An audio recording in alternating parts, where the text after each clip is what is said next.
Mga kapatid, ang humiliya po ngayong araw ng Biyernes pong ito ay hango po sa babasahin kong ito.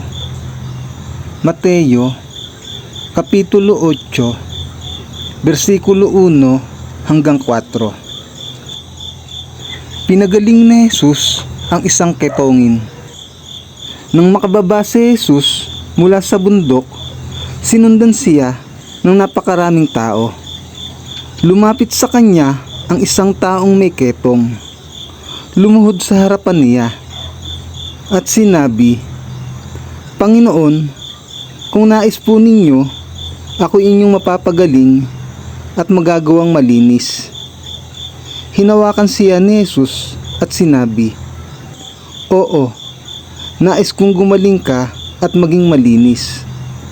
At gumaling at luminis nga agad ang ketongin. Pagkatapos, sinabi sa kanya ni Jesus, "Huwag mong sasabihin ito kanino man. Sa halip, pumunta ka at magsuri sa pari.